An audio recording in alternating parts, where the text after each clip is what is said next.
This is the Indy 11 Coaches Show with Sean McCauley, brought to you by your Central Indiana Ford dealers. Each month, we'll chat with Sean in depth about on-field and off-the-field topics, going over the weeks past and diving further than what you'll hear anywhere else.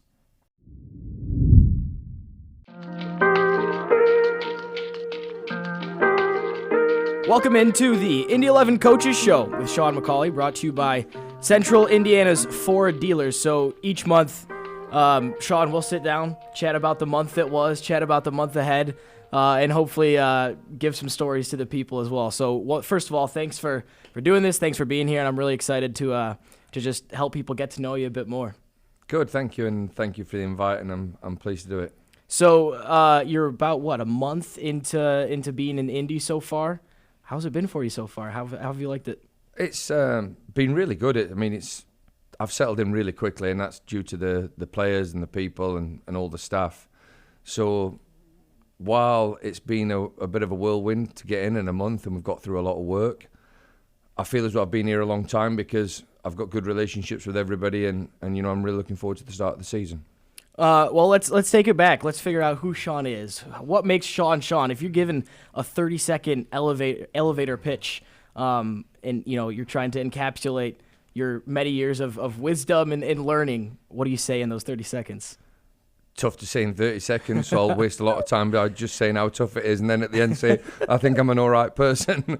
I'm extremely honoured and privileged to be involved in professional football all my life since I was 16. So, that's a key thing that people would say about me, that I'm very hardworking and very passionate about football and the job I do.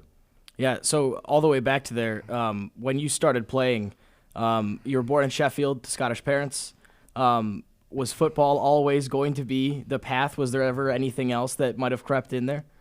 No, and again, from my upbringing, football was always going to be part of my life. And, quickly realised, that football was probably going to be my job, because I was better at that than anything else, and that's included school as well, and there was a time when football really played the most part in everything I did, when really, looking back, I probably should have stuck in a little bit more at education, because, while I was playing football professionally, I had to get re-educated and prepare myself for my second job. But when I was, from probably the age about 8-year-old, then when I got to 14, I knew I was going to play for Man United. So the last couple of years at school really were probably the most enjoyable that I've ever had, because I didn't really care about it.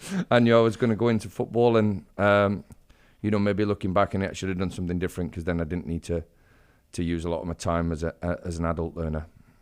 Do you remember what your first footballing memory was, or what age you might have been, like the first thing that sticks out in your mind that you really remember with regards to football, whether it be watching or playing?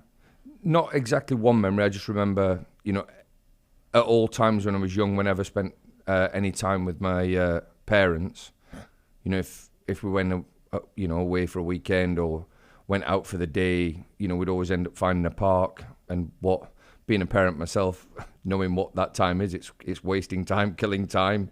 I would always have a ball, and my dad would always, play football with me. And I always remember, being asked to control the ball, to keep it up, to, play, passes, and it was always that interaction from a really, really young age of becoming familiar with the ball, and that's probably credit to my mum and dad. My dad for being on the field, and my mum for taking us.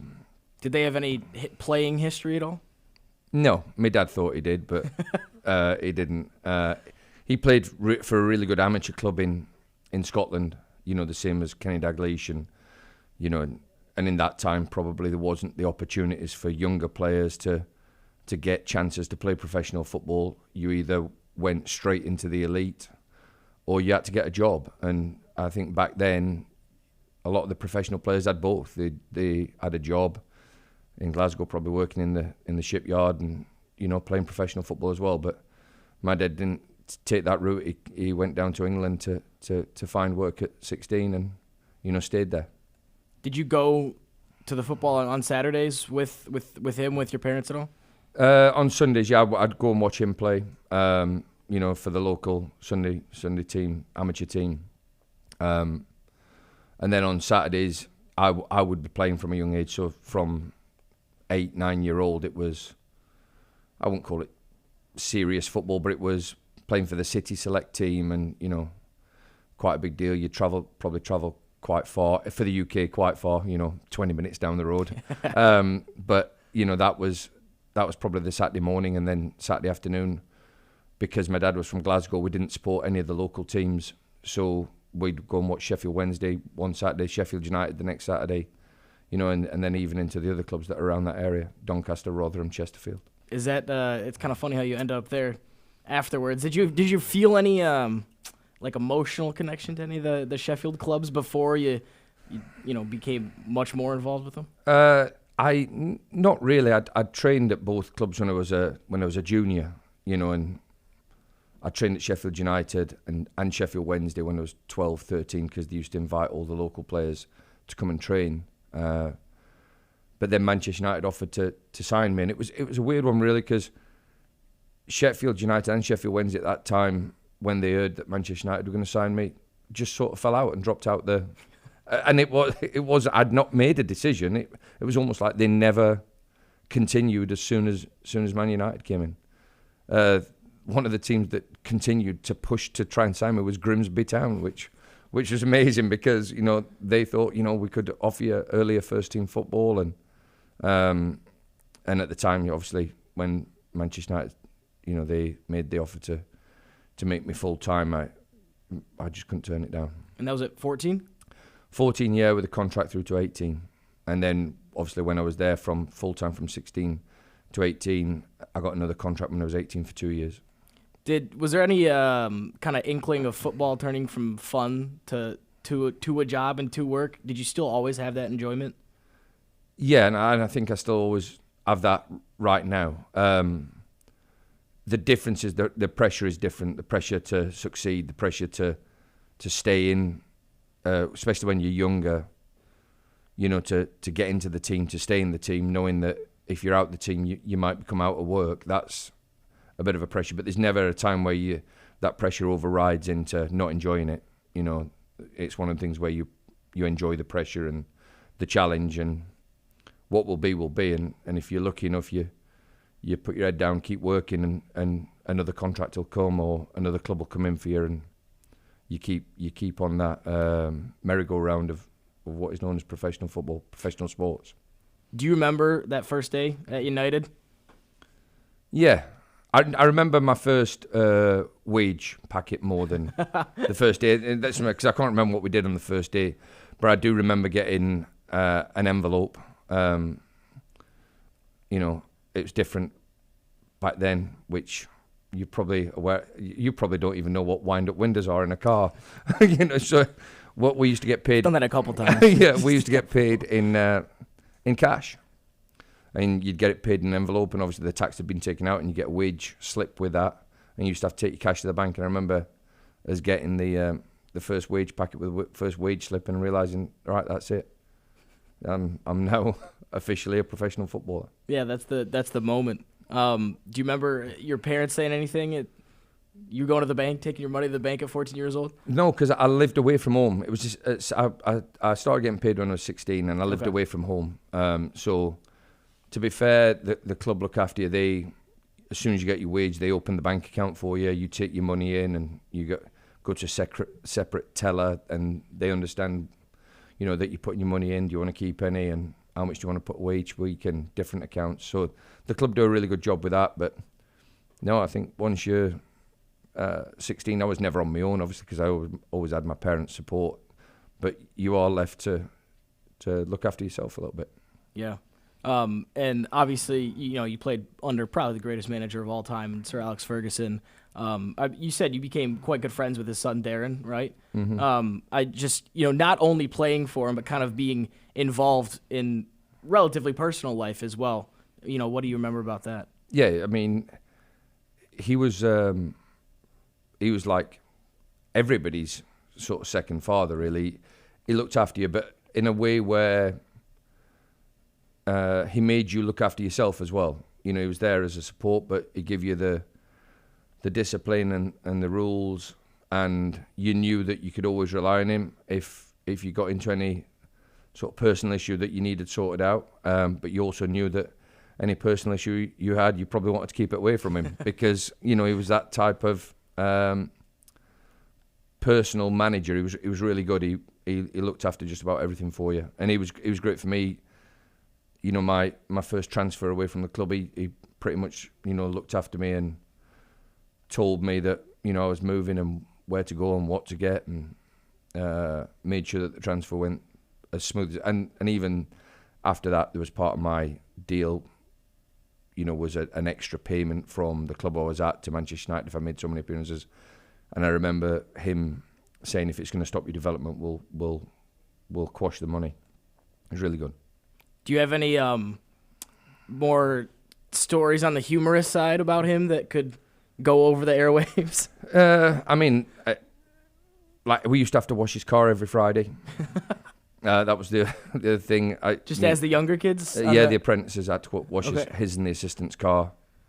And that was a challenge because if you made the assistant's car cleaner than his, then he would kick off.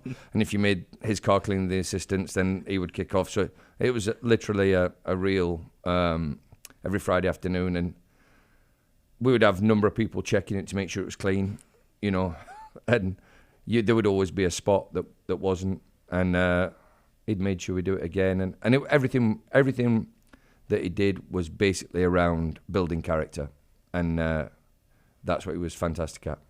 That's like almost a Mr. Miyagi level. Yeah, similar. Yeah. Wax on, wax off. Yeah.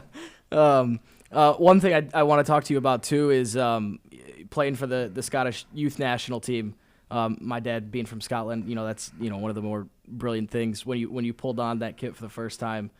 I wonder, do you remember what you felt and kind of the emotions that were there then? Yeah, it's like I'm similar. I've got obviously Scottish heritage, and my dad was like over the moon when I got called up to the team. And I remember playing in the under 18s at Hampden and played against Poland, and that was a really good special moment. And I remember then when I got my under 21 debut, I knew I was playing, but I didn't call my parents because I was in the hotel, and it was the night before the game I got told, and I didn't want to go down because again we're going back into an era where the only phone call you could have is down in reception at a payphone, and I didn't really want to leave the hotel room because at that time if you left the room people would think what you're doing, and we weren't on lockdown, but it was professional to stay in your room, so I didn't leave. And my dad never got to see me play, at Hampden with the 21s, and that was a big disappointment that I regret not going down and spending a 2-minute conversation. But he, I would say the biggest sort of thing in terms of playing for your national team is it means just as much, if not more, to your family than what it does to you, because you're just playing in the moment. And then afterwards, when I would go back up to Scotland and see my my dad's brothers and their kids, so my uncles and all that, it was a huge deal for them. I'm just going, I just played, that's all. We got beat off Poland. So after you left Man United, you go to St. Johnstone in Scotland. Again, supporting Kilmarnock personally, I'm wondering, do you have any memories of playing them or either the big two sides? Obviously, I know you're a Celtic supporter or Rangers. What do you remember? I made my debut at Rangers. Okay. At Ibrox? At Ibrox, yeah, in front of 50,000. And they had a really good team at the time, one of the best teams in Europe at the time, like really good players. A lot of the old, not old actually, a lot of the English team went up because they were paying the most money Rangers were in Europe. They had a real big budget. So I made my debut there. I remember when I played the first game at Parkhead at Celtic Park, I was really nervous, which is, I thought I would have been more nervous against Rangers, but I was really nervous against Celtic. And then at Kilmarnock, we had a good rivalry with Kilmarnock, because at that time St Johnstone were pretty good. We were going for Europe in the first couple of years. And Kilmarnock were a good team as well. And Killy's a great ground. Like, they've changed it a little bit. It's lost a bit of its, because it's modernised.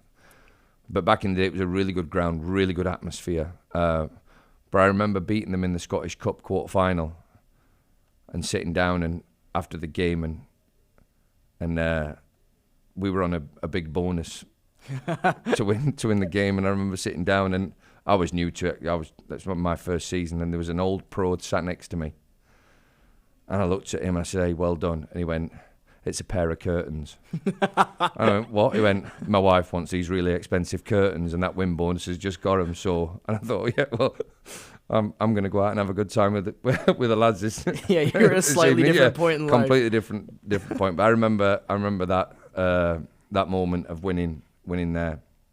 What do you remember from the next few years when you bounced around clubs a little bit in the UK? What are the biggest kind of lessons and things you took from those journeys? To make sure that you work hard. I went and I signed for a club in the northeast of England because Lisa, my wife's from Newcastle. So I had a couple of opportunities to go to other clubs in the same division, and I chose the one that was closest to her family, and family's a big thing for me. And if it meant that could be a little bit closer to home while I was doing the job, I'd take that over maybe a little bit more money at maybe a different club further away from where her parents were. And then I remember that sort of led into coaching a little bit. The best teams have the best locker rooms. and that's like by far and away the best teams that I played on, the most successful teams. We got promoted at Scunthorpe United, and we didn't have the best players, but we had the best group. And we had the best team spirit. And when you're in them sort of lower division moments, and lower division clubs, the difference can be the group, and that's what I really picked up from in the last sort of 5-6 years of playing in the lower leagues, or playing towards the end of my career, was when you look at the group, it's the individuals might be good, but the power of having a really good team spirit is huge in terms of being successful. You think that's still prevalent these days with, like, you see rises of, Bournemouth made, 3 or 4 promotions in a row. You think that's still... Yeah, Luton Town, yeah, like 10 years ago, non-league football. And they've got players who have played through every division while they've made the rise to the Premier League. So, which is crazy when you think about it. Yeah. Guys that are playing in the 5th division, playing in the best league in the world now. It is, and no disrespect to them players, but they wouldn't play for another Premier League club. So they wouldn't get signed by another Premier League club. They might do now. Now they've had the experience of it, and a team that comes up might want to take them. But I'm pretty sure that if Luton stay in the Premier League, they won't want to leave. And even if they go down, they probably don't want to leave, because if they've built a life and a career at that club, they'll owe that loyalty to them. And that's the really good thing about it. It's probably less and less now with team spirit when you look at the Premier League players. And that's due to, the game's changed a lot. And these people are now, set for life after one move. Whereas before you needed the people alongside you to be able to extend your career. And that success made you extend your career. So it's probably changed a little bit, but maybe not as much in the lower divisions.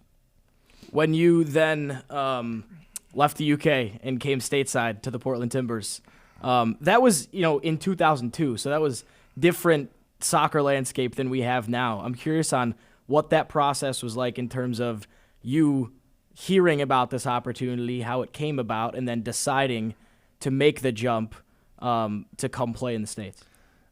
I was going to, at the end of the season in 2002, I was going to come over and do some coaching for a friend of mine. So I was going to come and do a couple of weeks coaching, because my coaching journey started early, really, when I was a player. So I'd got my coaching licenses really early. So I was always coaching in the academies while I was playing. And then in the off-season, a friend of mine said, "Listen, will you come out and work with one of my teams at the club I'm running?" and just give us a couple of weeks. And I looked at, well, it's going to be, they'll pay for the flights and the accommodation. Me and my wife can come over and have a couple of weeks while I'm coaching and networking a little bit. So I'd agreed to that, and then maybe a month or two later, he said, "Listen, I've just spoken to somebody, and I've told them that you're coming over for coaching. They want to know if you want to come over and play." And I agreed pretty much on the spot. The problem is I didn't tell my club that I was playing for. So I'd agreed, and as time went on, it was coming more and more close for me to tell the club, "Listen, I'm going to take an opportunity to go and play in America." The manager at the time, great guy, bless him, a guy called John Hollins, he was an unbelievable football player, played for Chelsea and Arsenal. And he was a great coach, great manager. And at the time, I was out of contract, so I'm thinking, I've got 3 months of my contract left. He'll just let me go, and I can go across the States. And I went and seen him, and he said, "What's up?" And I said, "I've got this opportunity to go in the States." He went, "Really?" I says, "Yeah." And he said, "Well, it's a great thing to do, because I did it at the end of my career. It's absolutely fantastic." I went, "Oh, thanks very much. I really appreciate you." He went, "But we're going to give you a 3-year deal." And I just looked at him and went, "Well, I'm not too sure, if that's going to be right for me." And to be fair to him, he, in the end, he let me go for free, and I went across, and it was fantastic. Played for the Timbers in the A-League at that time, which was really good, really strong, like some really good players in it, like really good players, and then came back to be the assistant coach at Halifax. Because you said you were probably, or in general, people in that league were making more than the MLS at that time. At that time, yeah.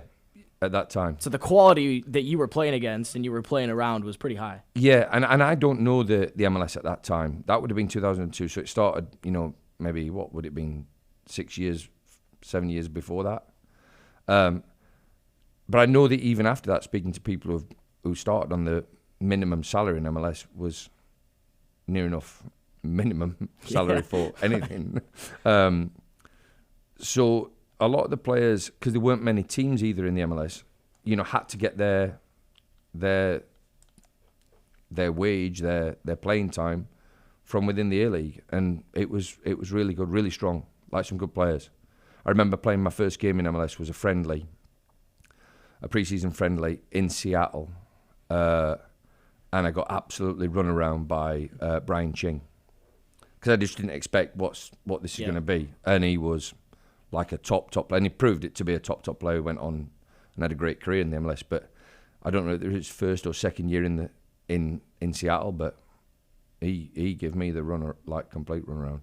Did you get comments from any friends that you were playing with, or people you were around in the UK that were like, "What are you doing? They don't know how to play the game over there. The level's lower." No, not really. No, not because nobody really knew either side. Yeah, what it was, and respectfully, the players in the squad at the Timbers, like especially the younger American players, didn't really respect the lower divisions in England. But they wouldn't get a game in England. Yeah. And that's they thought that if they're not going to make it in the US, they'll just go across Premier League, and if not Premier League, Championship. And I'm thinking, you're probably going to go nowhere near non-league football. And that's just the lack of understanding both sides of the water. Right, it goes both ways. Yeah. When you then went back to Halifax Town, that was Chris Wilder that gave you that? Yeah. Love a Chris Wilder story if you have one. Yeah, well, you probably got a bunch. He's my best mate, yeah, so I don't want to, depending on how far reaching this goes. But no, he's, in terms of management, he's fantastic. In terms of man management, probably one of the best.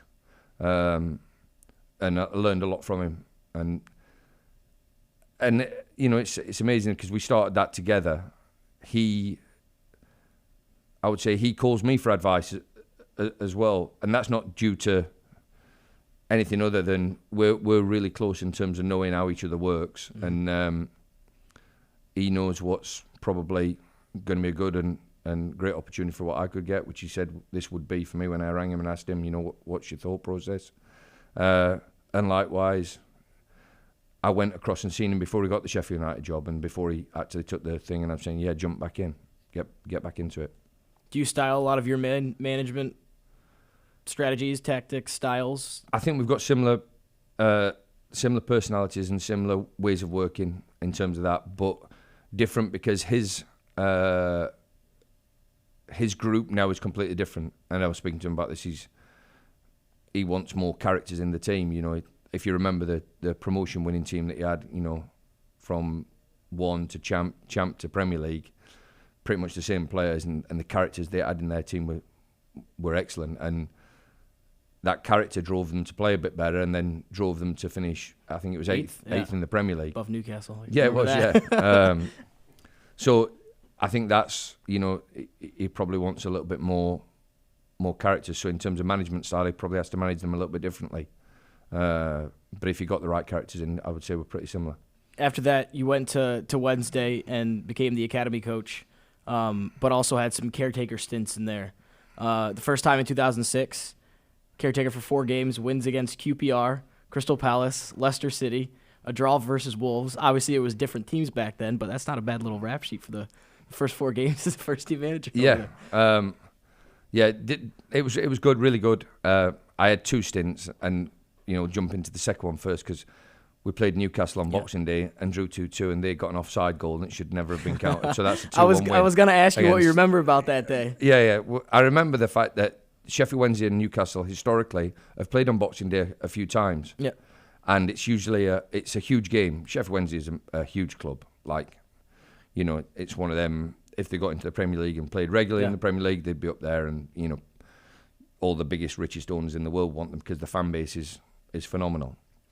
And the Newcastle situation, you know, back in the 80s, you know, 90s, 70s, 80s, 90s, Newcastle's derby is always against Sunderland. Middlesbrough's sort of been in and out of the same division, not really that many times. Leeds have always, at that time, were probably in the top division, and Newcastle and Sheffield Wednesday were always fighting from what is the old Division 2 to League Division 1, what you could say Championship to Premier League, and them two were always in competition with each other, so it was always a huge game. And I remember it like being billed, because it was live on Sky Television on TV. It was their main game, and I remember thinking, this is going to be big. And when I got to the game, it was huge. We were at the bottom of the league; they were at the top, so we had nothing to lose really, and we absolutely battered them for long periods of the game. Went 1-0 up, then 2-1 down, and then we got the equaliser and kept pushing to try and get the winner. And their offside goal. It's amazing because I spoke to Chris Hughton straight after the game and says he was offside, and he went, "Yeah, it looks as if he was offside. We've watched it." So go into the media room afterwards. I'm just coming in after he's done his press, and I've said, "Yeah, offside," and they've all gone, "No, Chris said it was on." They've just had a look at it; it was way onside. Right after he's told you the opposite. Yeah. So I remember that, and then the other, like the previous stint where we played 4 and won 3 and 1 and drew 1.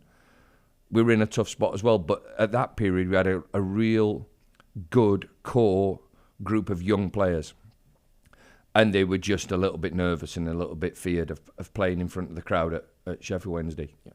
And the manager who I replaced, I played for, and he's a great guy, great manager, a guy called Paul Sturrock.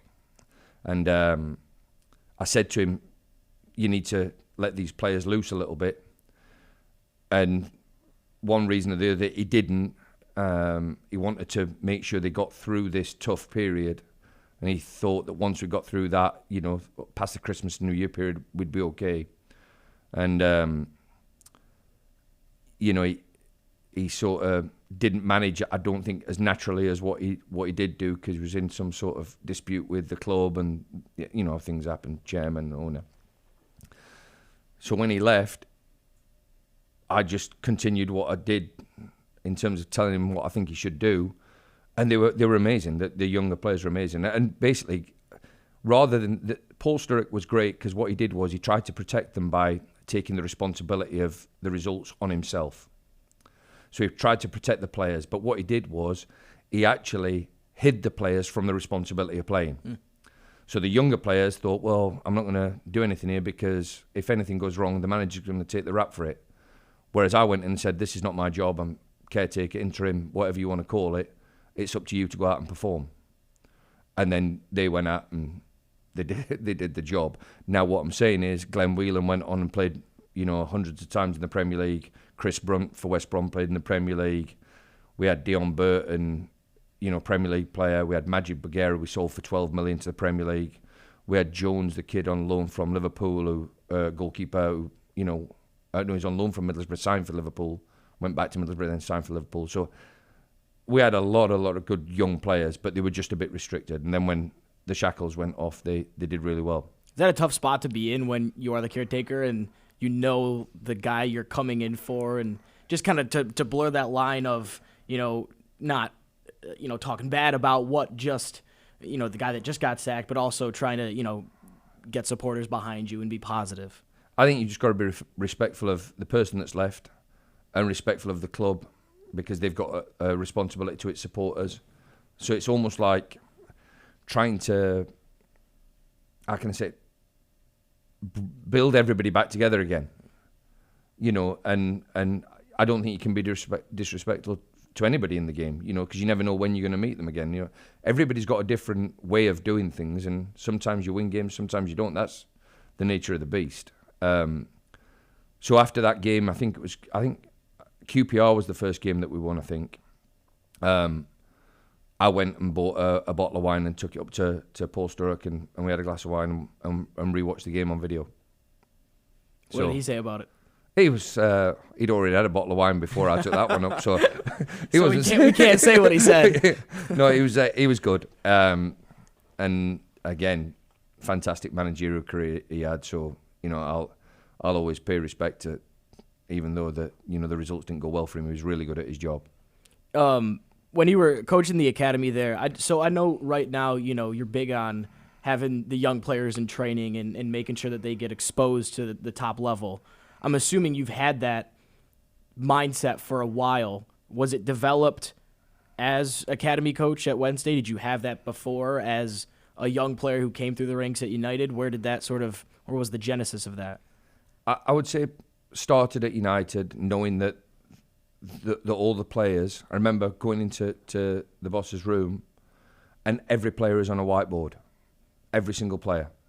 From under 16 all the way through to first team full international. And he would say to us, your name's on that board and the team goes on that board. And you had a chance. It was that was the mentality of, if you're on the board, you've got a chance of playing. And then when I got the chance at Sheffield Wednesday to coach the academy, not everybody's going to be a first-team footballer. But the people who have a chance are the ones that you have to work with and sort of nurture and develop. Now, with that, we've got to make sure that when we do bring these younger players into our first-team environment, we recognise the fact that they're not going to be at the same level on certain things. But we've got to nurture that talent through to make sure that they're aware of what the level of talent is needed to become a professional footballer. So I am big on youth development, but I'm also very big on not giving a free ride to somebody who's maybe the next in line. You're only the next in line if you're good enough. How quickly can you tell what level a youth player is at compared to when you're looking at first team guys and knowing how good they are? I think that's I'm going to say I don't want to say it's easy, but it can hit you pretty quick. You think, oh, that boy's got a chance. And you can make mistakes along the way, so I'm not saying that, it's an easy job. The mistakes that you make on the players that maybe you think don't make it and do somewhere else aren't a lot. Because I think generally, if you don't have certain traits and attributes, that's going to probably carry through with you as you go through your different opportunities you might get. If you get released from one club, you get released from another. Manchester United used to call me all the time when I was at Sheffield Wednesday and say, listen, we've got a player for you. And I say, okay, who is it? And so, centre-back. I say, okay, good. can he defend? No, he's not very good at defending, but he's really good at playing out from the back. And I would say, well, if you don't think he's good, then he's not good enough for me either. And that's just the nature of football. He's got a centre forward. Yeah, he's good. He can do just about everything apart from score a goal. All right, well, he's not going to be good enough for us because he won't be able to score. Well, he might not score for us then. That's just it's understanding that, the players do develop at different rates, but a lot of the time, when they've got talent, you can spot it, and it's then about nurturing it and making sure you give that talent the opportunity at the right time, so you don't kill it and stop it from developing, and you don't want to give somebody the opportunity without having done the right work and being exposed to the right level. Okay, then you come back to the States, and before we talk about that, we're going to talk about our beverage sponsor, which is local to Indianapolis. So 450 North Brewing, we want to thank them. 450 North Brewing and Spirits, the official beverage partner of the Indy 11 Coaches Show podcast. Today we are enjoying the Slushy XL. This one is apricot, guava, papaya, passion fruit, and pineapple, a smoothie style sour ale. I haven't had smoothie style ale before, but and this is one of the coolest ideas I think I've seen. So the official name is Hawaiian Juice. For those who might not like the typical beer, this is an awesome alternative, and it's local to Indianapolis as well. Columbus, Indiana, 450 North. Thoughts? It's really nice. And if I'd ever tasted guava before, I would say that you can really taste the guava in it. But it's very nice. Very nice. You can say you got your fruits in for the day as well. Yeah. Roundabout way of doing it. Okay, so you come to Portland to be an assistant coach in 2012. I want to ask you because you come in 2002 and no one really knows the American game too much. MLS still isn't totally proven at that point yet. Was it a similar thought process of when you came in 2002 that this was just an opportunity that you kind of wanted to pursue, or what was the process this time of coming back? I knew that MLS was bigger and better than what it was when I played in the A-League. And I only knew that because I'd always kept in touch with the people from the Timbers. And then when they went to MLS, I saw how it exploded over there with, the crowd, the Timbers Army, the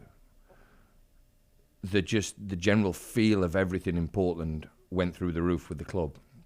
And it was fantastic. And I'd gone across in 2009 to do a study visit on the US clubs in relation to trying to generate some investment for Sheffield Wednesday and for my pro license, my UEFA pro license.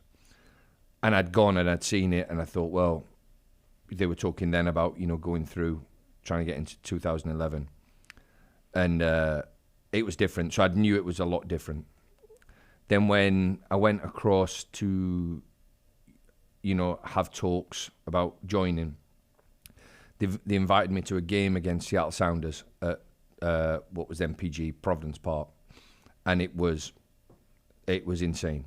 That's a good game to try to sell the position to. Yeah, it was insane. I remember coming out of the stadium on the Friday, the game was on the Saturday, and people were camping outside the ground to get tickets and thinking, wow, this is huge now. Then I finished that game, and it was really strange because at the time I had an opportunity to go to Nottingham Forest with Darren Ferguson. Darren was current manager of Peterborough and wanted to take me to Peterborough, and then he rang me and said, listen, I've got a chance to go to Forest.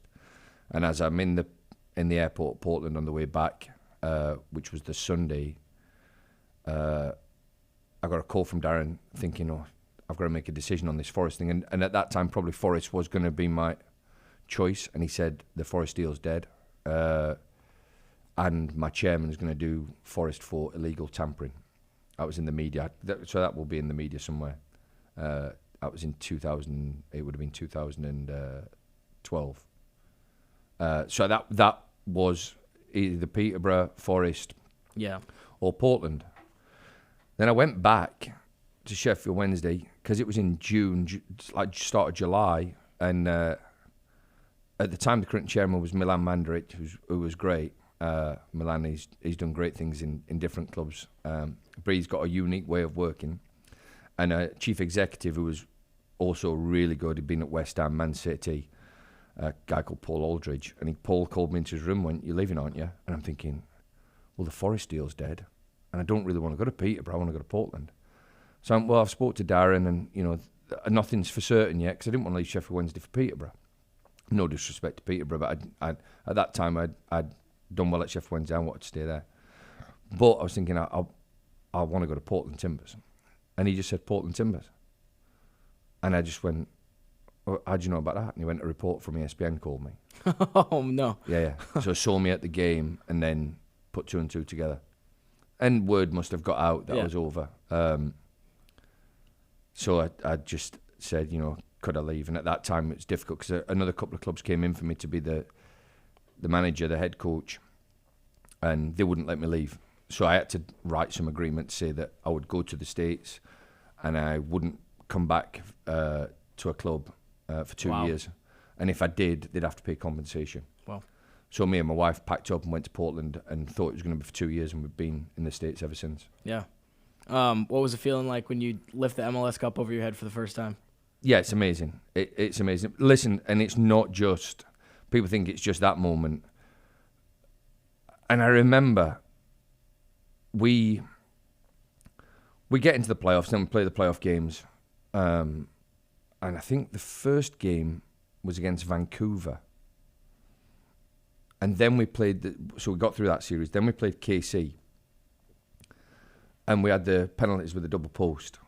Yeah, I remember that. So it comes down to, the 10th player's taking it.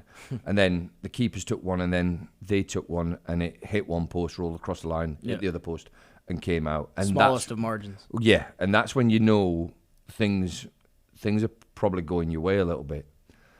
Then we went to Dallas, and we beat Dallas over the 2 games.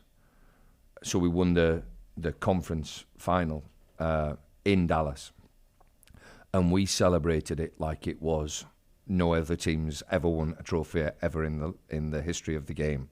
We went big on celebrating, and I remember on the other side it was New York, Red Bull, and Columbus, and it was Greg's team at Columbus, and they were a really good footballing team, probably a little bit better than us. Coming back to that spirit thing. Yeah. So we've gone and we've won our game and celebrated like it's, the greatest thing ever. And I remember they picked up their trophy and walked straight off the stage. And Greg said, "This is not the real thing. Winning the thing, the MLS Cup, is the real thing." And I get his point. I really do. Yeah. There's different ways to skin a cat, and it might have worked for that group. That sort of stuff didn't work for our group. We went all in, celebrated, and that momentum took us in to the next one, and we just went after it right again. Obviously scored after 27 seconds. But our emotions were, and I believe this to be true, so I would do exactly the same as we did it. Winning's a feeling that you want to keep having. If you win something and don't celebrate it, then what's the point in winning the next one? So we went right after it and then went after it again. And then when you win it, it's great. It's great for everybody, And to be fair to the Timbers, they did an unbelievable job of taking all the families, everybody associated with the club. And I remember it must have been, agreed before the game, but the winners got a suite, a big suite in the corner of the stadium, and we stayed in there for 2 or 3 hours and partied away, because it's their stadium. And then they hired an event space at short notice, and then we went down, had a party there, and there was a band on, and we all made his own little sort of karaoke evening. Nice. And it's really good. It's cool to hear about the things you immediately think about, that led to that cup, because it is a lot of the times, the journey, and that's why all those feelings are there, is because of all the stuff that's led to it. And and I think you're already, starting to make those moments here, even in, a month and a few weeks. Yeah. It's cool to, just watch you do your thing at the training ground and stuff like that. Yeah. There's a photo of us winning that penalty shootout. And I remember showing it to people. It was actually in Minnesota. And it's every member of the bench, and it's when we win.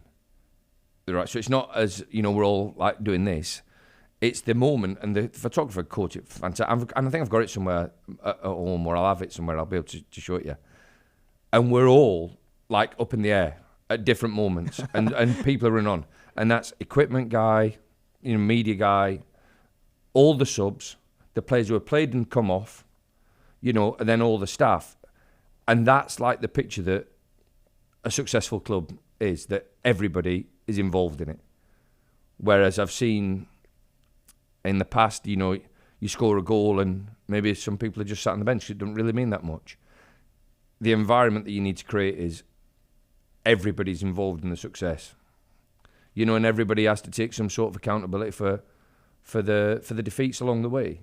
And it does affect you that way. But the emotion of winning, when you have that sort of feeling and that group and that togetherness, the emotion of winning can be really, really strong. Yeah. When you feel it that much, obviously the lows and the hard parts are going to be a little bit more extreme, but it's the same, the opposite way. Yeah. The positives are going to be higher and higher. It's worth it. The low is worth it, to go through that, to be able to then get on the other side and get the win. It's worth it. So funny enough, with all your experience, this will be your first full-time head coaching position. And obviously the outside noise is going to be, but you know what you've done and the things you've put in. But to the people that focus on that bit, I guess, what would you kind of say to them? I think they every right. I think the fact that managing an academy is a huge thing in the UK because you're managing people. Being an assistant coach is a huge thing because you're managing people. You're managing upwards because you've got the manager, you've got the head coach. And then you're managing on your level with your sports scientists and fitness coaches and match analysts and data. And then you've got the players. So it's not really that much different other than the responsibility that you have towards being the face of what is going to be the results. But the way I've gone through my career is every win I feel a part of and every defeat I feel a part of. So being that one person that's got to front it up is going to be new to me, but I think I've got enough experience and done it enough times on an interim basis to say that, I think I know how to manage that bit. Said to the players this morning, I'm going to make a lot of mistakes.